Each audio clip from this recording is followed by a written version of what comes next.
Bienvenidos a la clase número 12 del curso de redes de datos y sus protocolos. Continuamos viendo el estándar IEEE 802.11. Hoy vamos a ver los aspectos relacionados con la administración de la LAN inalámbrica. La funcionalidad de administración es una funcionalidad bastante compleja y muy importante en 802.11 porque exige la definición de varios tipos de tramas para poder proveer servicios que no existen en 802.3. Por ejemplo, se debe proveer funcionalidad a los dispositivos móviles para que puedan buscar una red y localizar redes compatibles con sus propias capacidades. Después, los dispositivos móviles se deben autenticar ante la red inalámbrica antes de que se les permita conectarse a la misma. Y finalmente deben asociarse a un punto de acceso para poder empezar a comunicarse. Relacionado con esto hay una arquitectura de administración que se puede considerar dividida básicamente en dos entidades, la de administración de la capa MAC y la de administración de la capa física. Como una interfaz con ella se define una administración del sistema que queda fuera del estándar y que es la forma en que los usuarios o drivers pueden comunicarse con ambas entidades. A su vez, cada entidad maneja una base de datos y los usuarios pueden modificar esas bases de datos y si hay modificaciones a cualquiera de las bases, probablemente estas se deban comunicar entre sí para que la información permanezca o sea consistente. Hay varias funciones relacionadas con la administración MAC, a nivel MAC.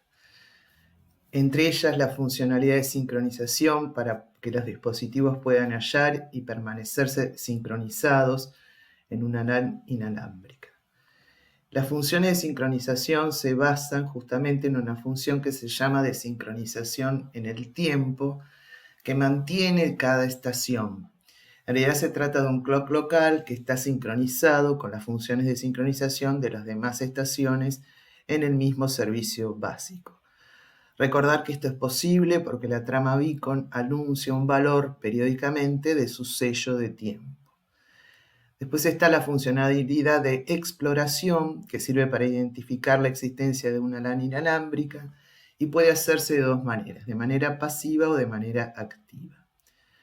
La funcionalidad de autenticación es una funcionalidad que se dice de una sola vía, pues es solo el usuario el que se autentica frente a la red.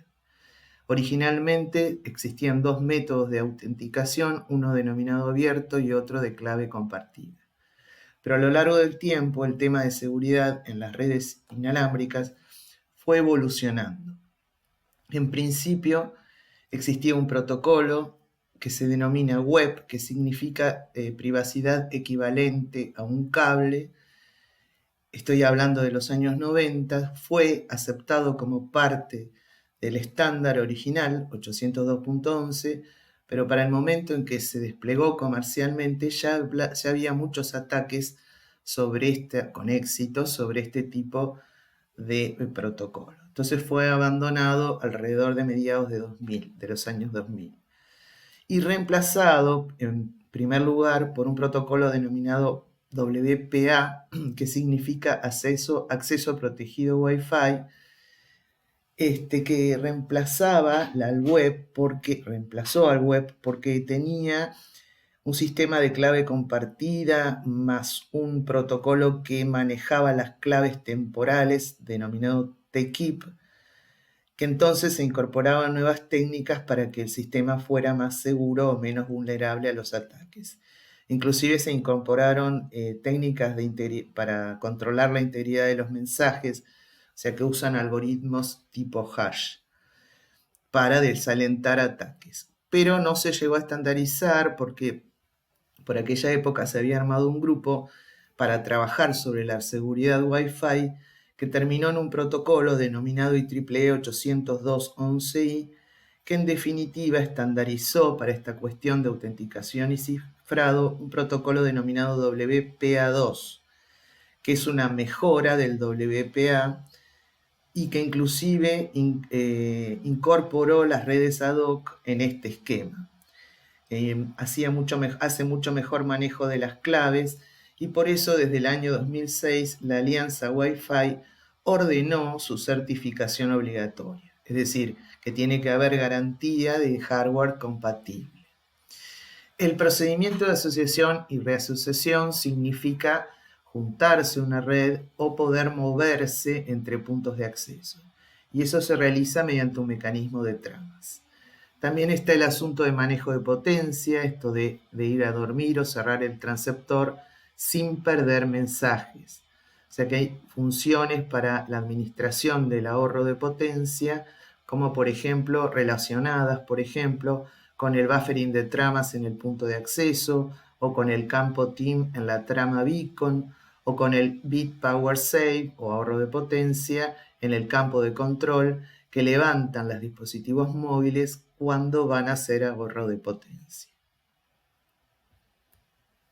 La función de exploración es el proceso por el cual una determinada estación móvil logra identificar la existencia de una determinada red o redes, pueden ser más de una. El scanning o exploración puede ser pasivo o activo. Utiliza parámetros en este procedimiento que pueden ser o especificados por el usuario o algunos tener valores default en el driver. Por ejemplo, entre los parámetros se encuentran el tipo de servicio básico, referido a esto a si la red es ad hoc o de infraestructura, identificador del servicio básico, esto es el nombre de la red, y esto, o mejor dicho, el identificador desde el punto de vista de la placa inalámbrica del punto de acceso.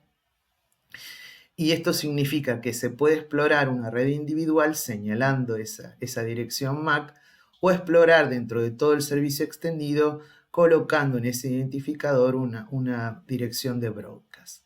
Si se hace esta última opción, los resultados incluyen todas las redes que se encuentran dentro del área de alcance del dispositivo móvil. El Service ID es el nombre de toda la red y cuando se realiza la función de exploración, puede darse un nombre o puede hacerse por broadcast. El tipo de scan ya dijimos que es pasivo, que simplemente resulta en tratar de escuchar tramas beacon, y esto se hace para ahorrar potencia, o activo, donde se transmiten tramas de prop request. Hay una lista de canales que se puede configurar para que la móvil vaya escuchando sobre cada canal a ver si hay actividad en el canal en la fase de exploración.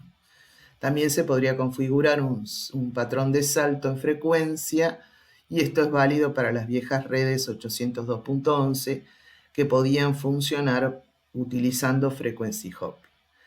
También existe un parámetro que se denomina retardo de prueba, que es un tiempo en microsegundos que se retarda la funcionalidad de exploración, en particular de exploración activa, y sirve para controlar que no se bloquee el proceso de exploración cuando los canales están vacíos o muy poco cargados.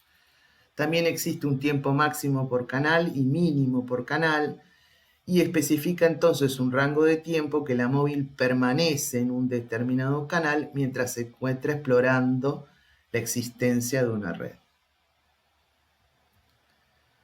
En la exploración pasiva dijimos que se hacía por la cuestión de ahorro de potencia y que las estaciones móviles se hacen exploración pasiva, simplemente escuchan en el canal a ver si se pueden censar algún tipo de trama beacon y poder entonces estudiar los elementos que carga esa trama para ver cuáles son las capacidades de esa red y si son compatibles con sus propias capacidades. Recordemos que la trama de beacon en su cuerpo trae todos los elementos fijos y variables que caracterizan a una red. Bueno, para la exploración activa existen, como dijimos antes, tramas especiales que se denominan prop request, que son las que solicitan respuestas a una red o a varias, las que estén en el entorno. Hay una lista de canales que la estación exploradora utiliza para buscar una dada red. Para ello, se posiciona en un determinado canal y espera recibir una trama o que venza el tiempo probe delay. Si recibe alguna trama, quiere decir que el canal está en uso y se puede probar. Si el canal está en uso, la estación debe tratar de acceder al medio por el método de contienda y transmitir una probe request. Esto es lo que se llama probar el canal, que puede llevar el nombre de una red o puede ser por broadcast para generar respuestas de todas las redes presentes. Luego espera que finalice un tiempo denominado tiempo mínimo en el canal y durante ese tiempo, si durante ese tiempo de espera el canal estuvo desocupado, lo tomará como que no hay red y se debe mover a otro canal. En cambio, si estuvo ocupado, debe esperar hasta el máximo tiempo de respuesta y procesar los paquetes que le lleguen de respuesta a la pregunta probe request, que serían las tramas de probe response. En el modo infraestructura, los puntos de acceso son los responsables de emitir estas tramas de probe response. En una red ad hoc, recordemos que la generación de beacon y en general la administración queda distribuida. Así que será la que en aquel momento esté generando el beacon la responsable de responder. Las tramas de respuesta, esto es importante, son unicast. Van dirigidas a la móvil que solicitó con la trama de probe request. Y entonces debe recibir una CK. Es decir, que ahí se establece una operación atómica. Puede haber más de una respuesta si el requerimiento fue de tipo broadcast. Las tramas de probe request, que son las que usan las móviles para la exploración, llevan en su cuerpo el nombre de la red o por broadcast y las velocidades que soporta el propio dispositivo móvil. En tanto que las tramas de probe response, o sea, las respuestas, las genera, como dijimos, la que es responsable de generar el beacon y llevan, básicamente, ustedes verán, todos los elementos fijos o variables que llevan las tramas beacon, excepto el campo del mapa de tráfico, el TIM, ya que la estación que editó la pregunta o el request no está todavía asociada a la red, así que no le interesa esa información.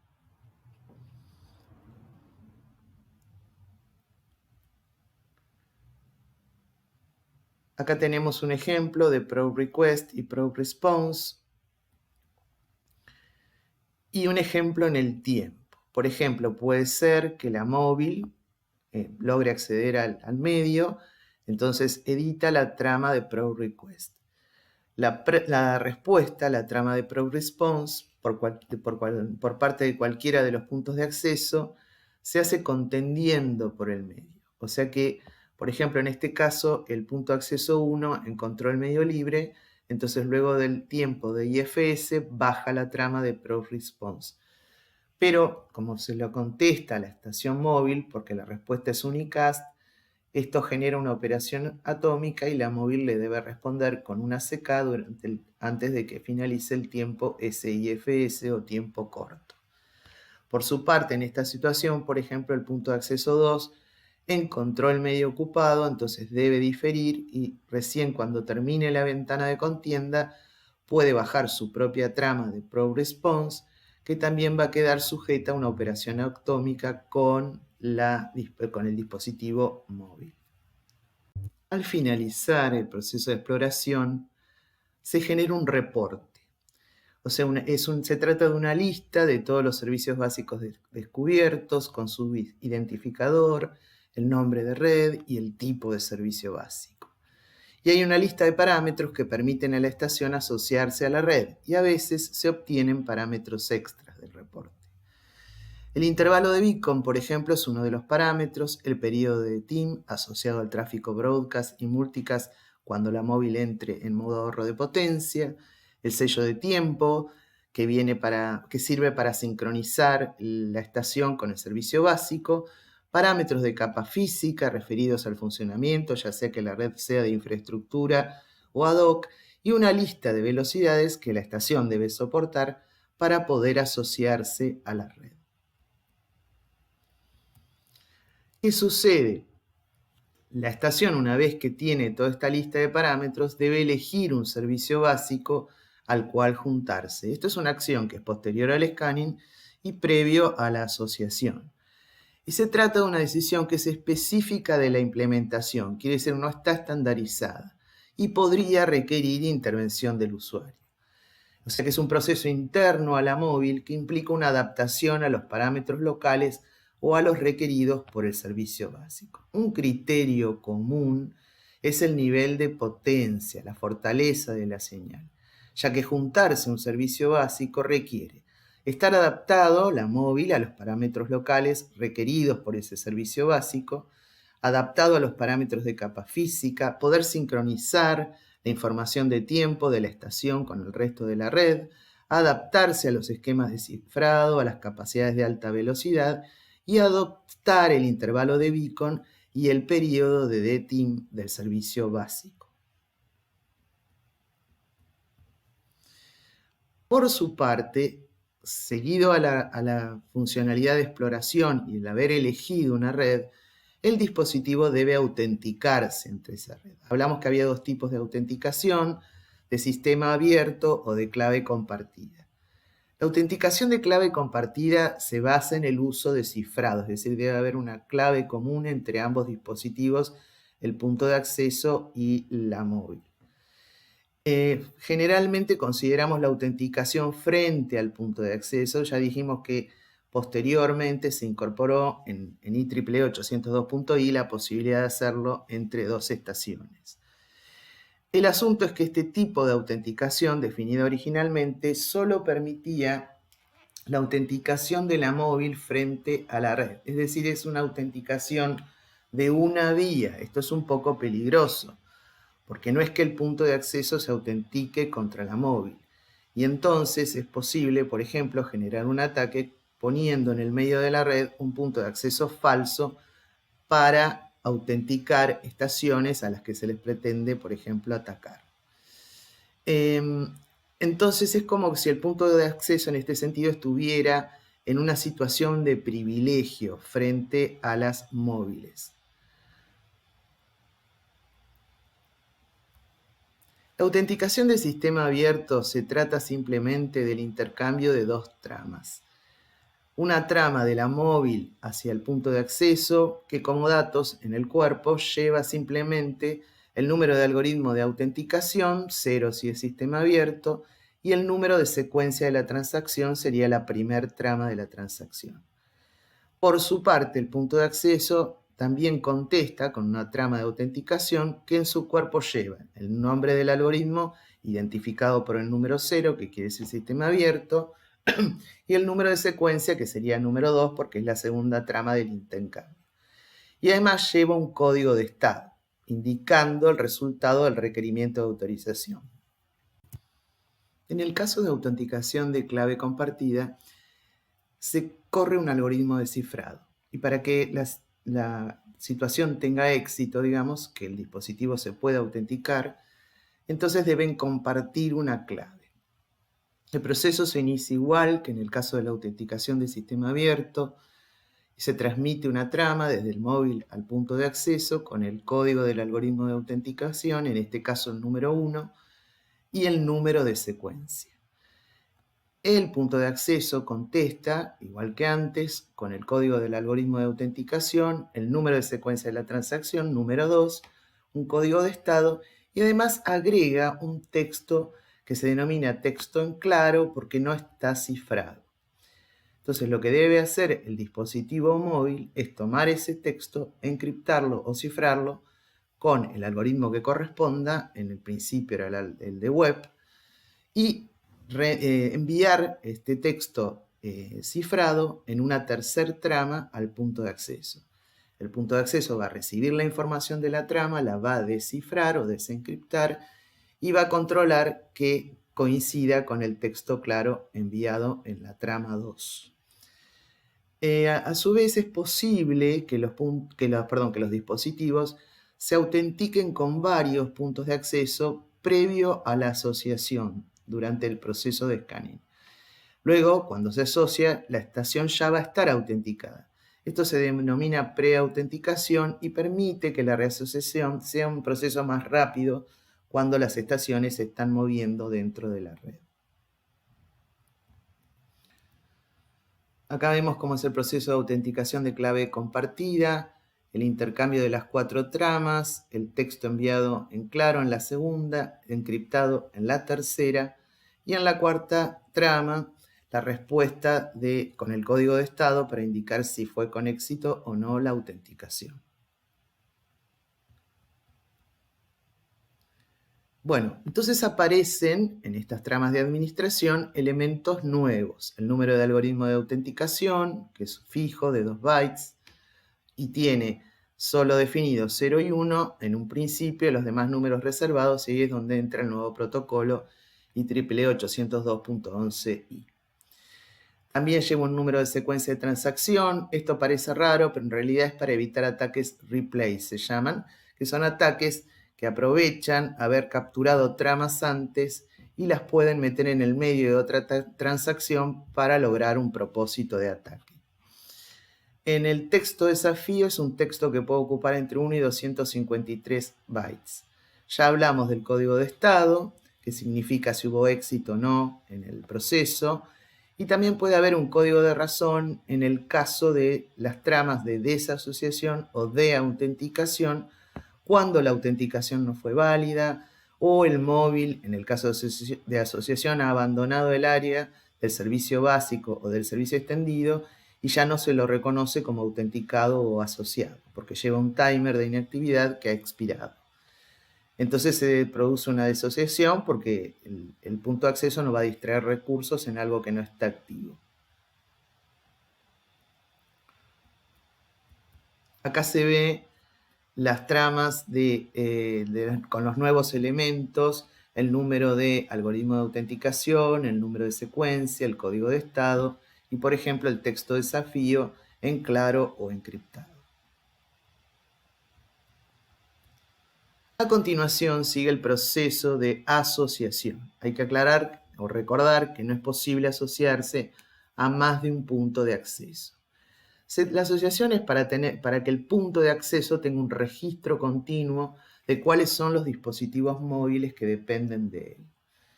Una vez que la asociación tuvo lugar, es muy posible que el punto de acceso avise sobre la red cableada la existencia de una nueva MAC que depende de él. Esto se hace a través de un protocolo RP que todavía no hemos visto, pero que permite enviar mensajes que se denominan ARP gratuitos para que se asocie la MAC del dispositivo móvil con el puerto del switch que está conectado al punto de acceso.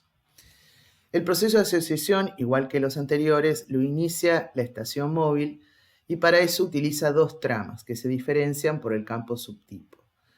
Y cada una de ellas requiere una CK. El móvil envía el requerimiento de asociación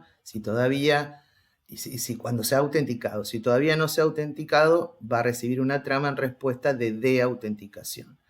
Si se ha autenticado, se realiza la asociación si es que existe la garantía de los recursos, por ejemplo, en el tamaño del buffer del punto de acceso. Y entonces, si eso existe, va a recibir una respuesta de asociación que va a tener un código de estado igual a 0 porque tuvo éxito y un identificador de asociación, que era el número entre 1 y 2007 que hemos visto en clases previas. Si la asociación falla, se envía un código de estado para describir la falla y la comunicación finaliza. Cada vez que el punto de acceso recibe una trama para el móvil, va a enviarla actuando como puente. ¿Se acuerdan que dijimos que el punto de acceso oficia de puente entre la red inalámbrica y la red cableada? Y además, acuérdense que el punto de acceso oficia para el almacenamiento de tramas cuando la móvil se encuentra en modo ahorro de potencia.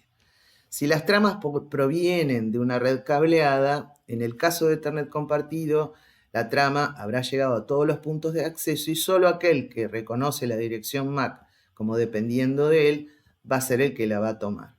En el caso de Ethernet segmentado, el puerto del switch es el puerto cableado del punto de acceso. Esta es la forma de reconocer las tramas que van hacia la móvil. Se incorpora en el requerimiento de asociación la información de capacidades, que va en casi todas las tramas, y un intervalo de escucha. El intervalo de escucha en realidad es el número de intervalos de beacon que las estaciones esperan para escuchar una trama beacon en el caso de que se encuentre en el modo ahorro de potencia.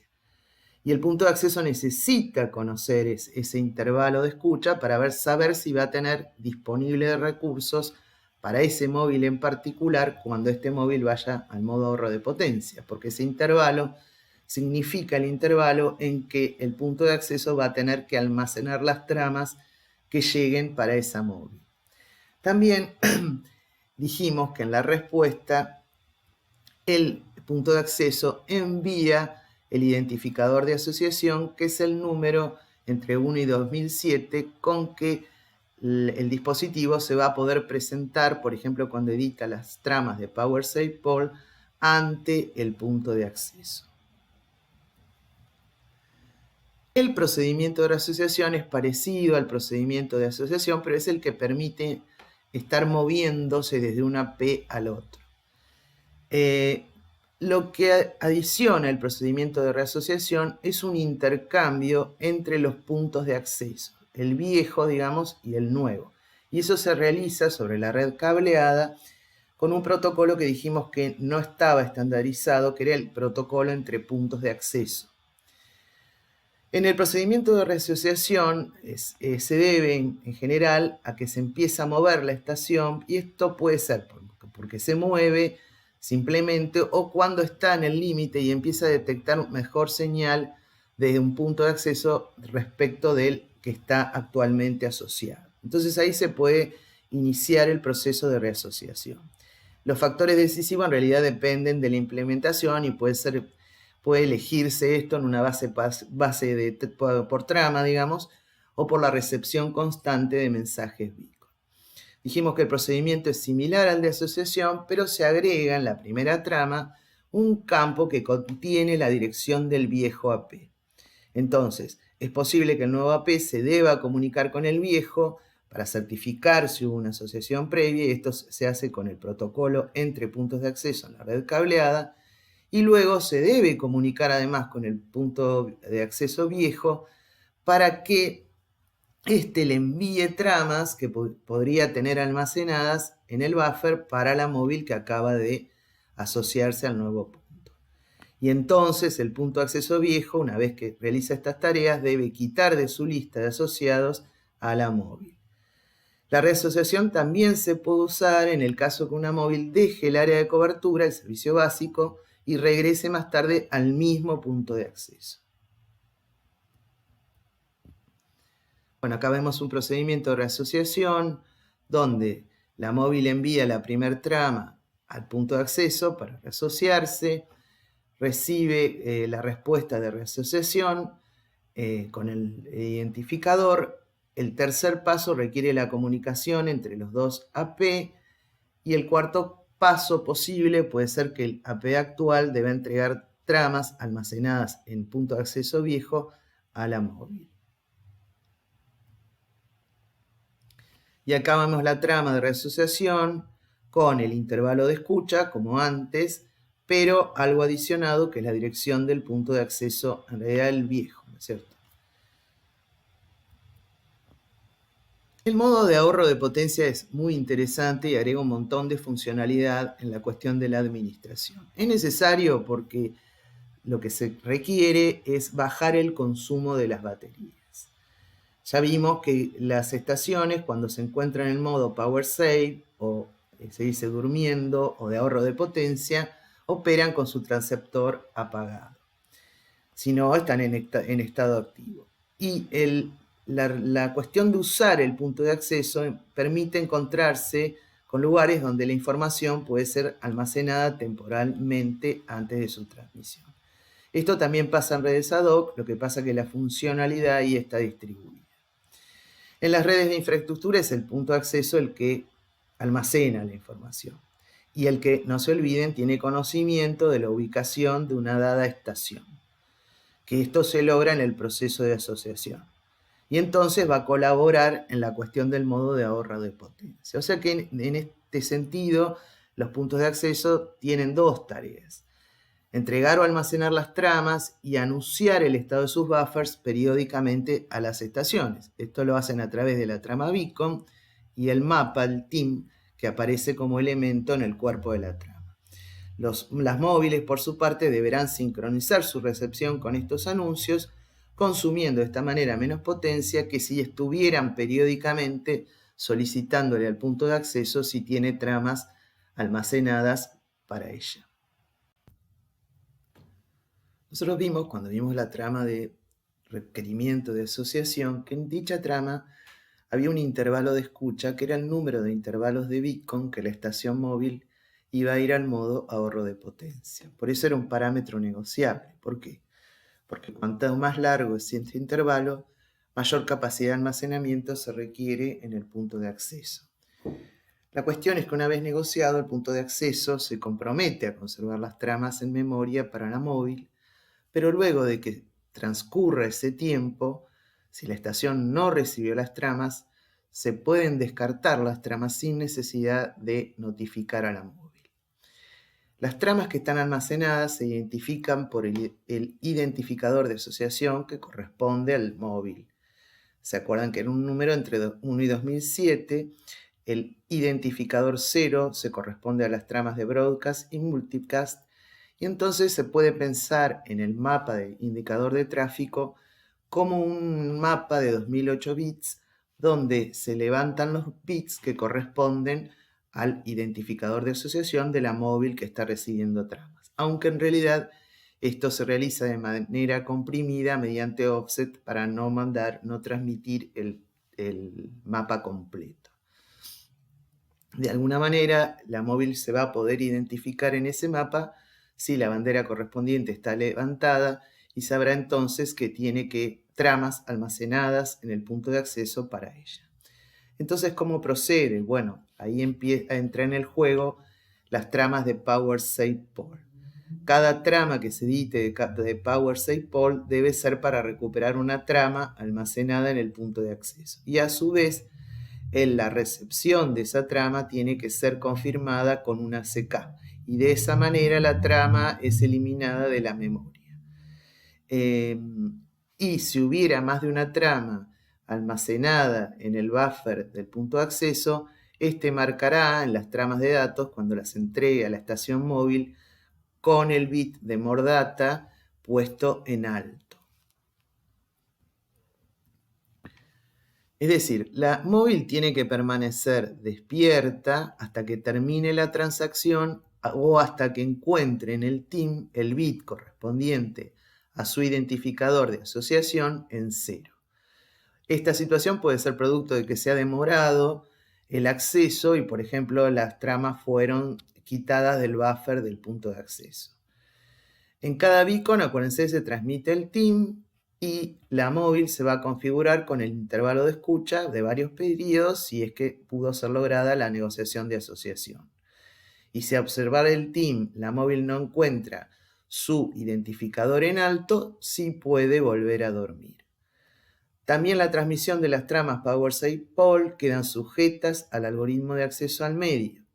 Y la trama de Power Save Poll cuenta con el campo de control, el identificador de asociación en lugar del campo de duración, el identificador de servicio básico, porque es el receptor de la trama en el medio inalámbrico, la dirección MAC del transmisor o dispositivo móvil y el código cíclico.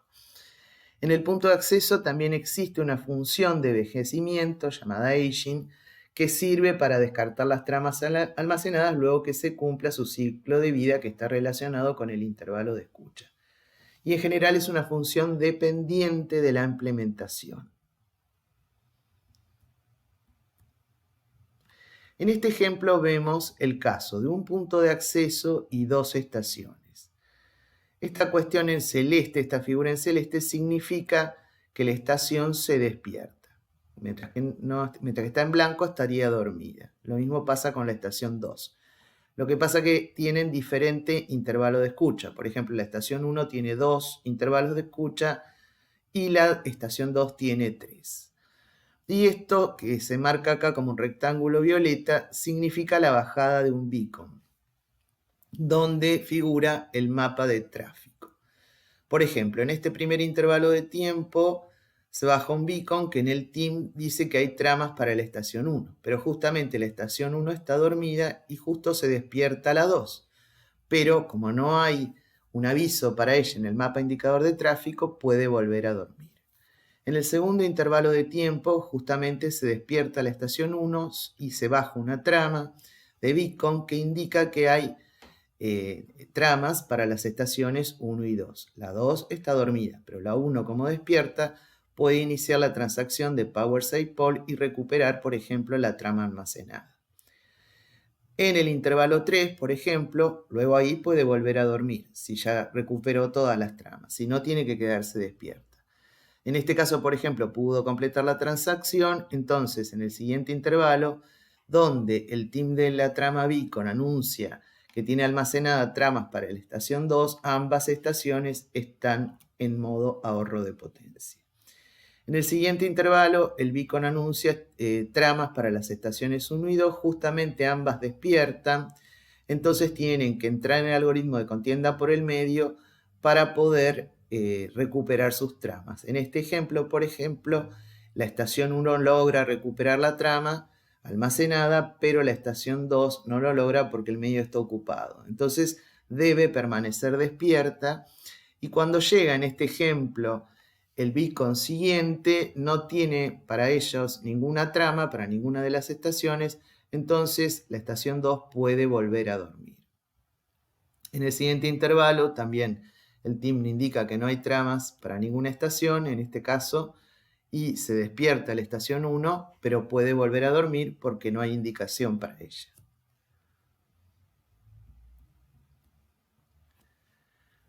Como dijimos, las transmisiones de broadcast y multicast permanecen en el buffer siempre que exista alguna estación móvil en modo de ahorro de potencia.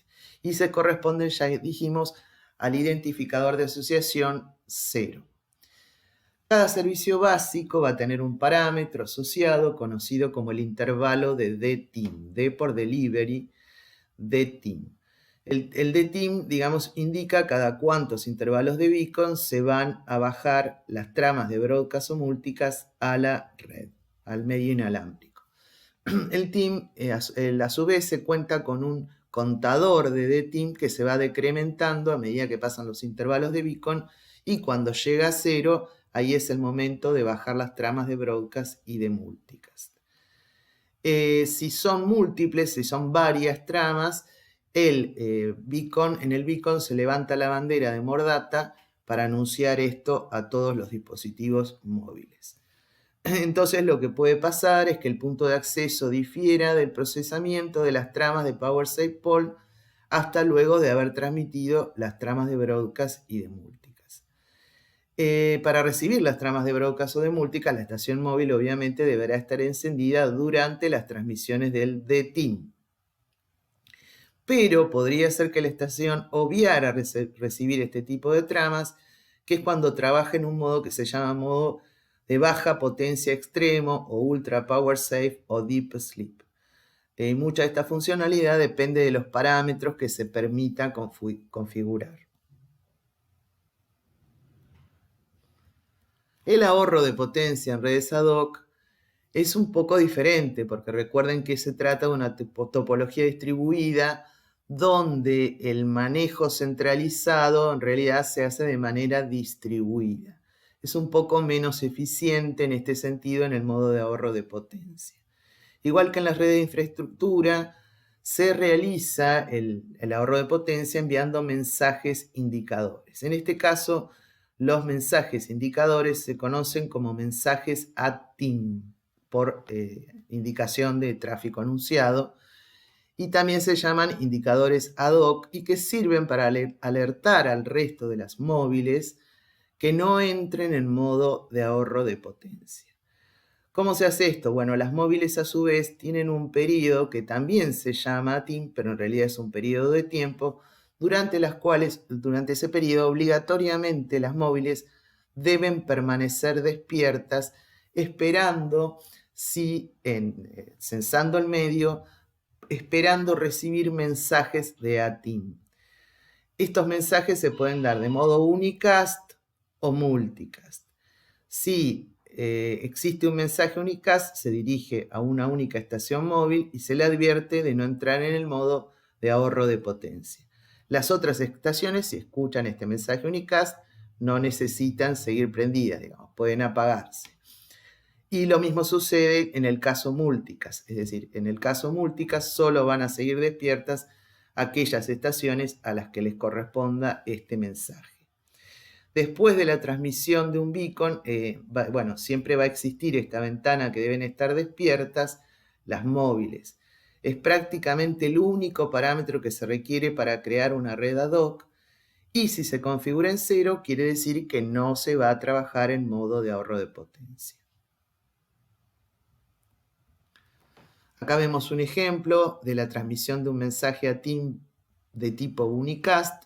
Entonces, en este caso, la estación C no va a poder dormir hasta no recibir las tramas que tiene pendiente la estación A, que en ese momento está oficiando como de punto de acceso. En el caso B es una transmisión multicast. En este caso no pueden ir a dormir las estaciones hasta no recibir los datos que corresponden. Acá vemos la cuestión de la ventana de ATIM, el tiempo que las estaciones móviles obligatoriamente deben permanecer encendidas. Por ejemplo, este es el intervalo de beacon, estos son los beacons, y esto, por ejemplo, puede ser la ventana de ATIM. Y entonces, la ventana de ATIM es entonces a continuación de la trama de beacon, y durante ese tiempo todos los nodos tienen que estar activos. Pero si el medio está ocupado, en el momento de tener que bajar la trama de beacon, la ventana útil de la TIM se achica. Entonces se demora la transmisión. Se pueden, digamos, perder datos. Para poder monitorear la ventana de ATIM, deben despertarse las estaciones previo al beacon y permanecer despiertos durante esa ventana. Puede haber 4 posibilidades: que el dispositivo móvil haya transmitido el mensaje de ATIM, quiere decir que está almacenando tramas e intentando permanecer en estado activo para poder transmitirlas. Que la móvil haya recibido el mensaje de ATIM, entonces no puede irse al modo ahorro de potencia porque tiene que recibir las tramas que la otra le haya almacenado. Si la móvil no ha transmitido ni ha recibido el mensaje de ATIM, puede entrar en modo ahorro de potencia. Y si la móvil ha transmitido y ha recibido a su vez el mensaje de ATIM, quiere decir que está activa. Cuando la estación está en modo encendido debido al anuncio ATIM, debe permanecer activa si recibe el anuncio hasta la finalización de la próxima ventana de ATIM. Y también existe una restricción, que es durante la ventana de ATIM solo se pueden transmitir beacons, request to send, clear to send, ACK y mensajes ATIM, según siempre el modo de contienda. Y las tramas de broadcast y de multicast se transmiten al final de la ventana ATIM y también según el método de acceso por contienda. También está la cuestión de sincronismo, válido para tanto redes ad hoc como redes de infraestructura.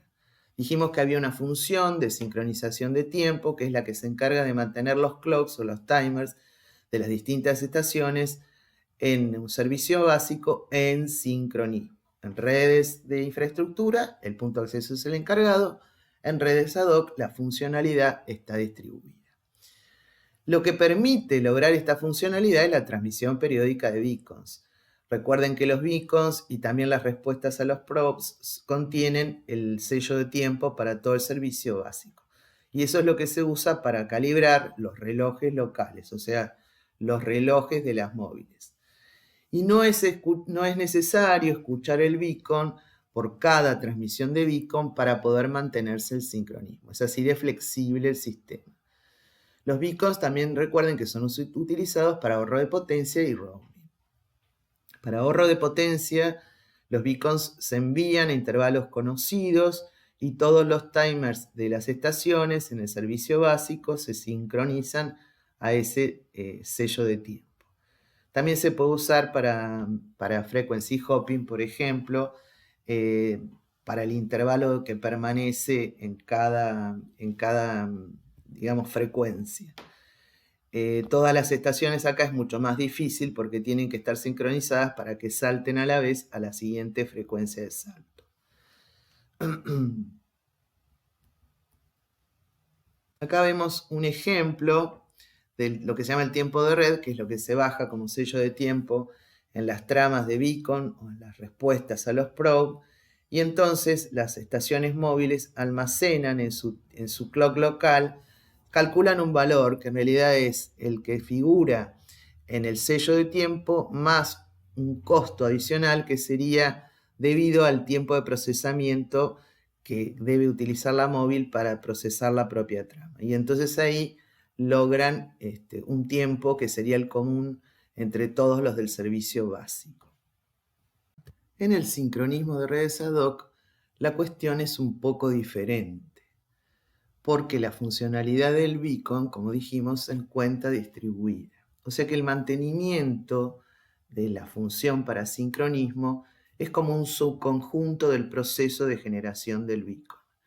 Existe un tiempo especial que se llama TVTT con sus siglas, que sería el tiempo de transmisión del faro, o sería como objeto, como objetivo el faro, o el beacon.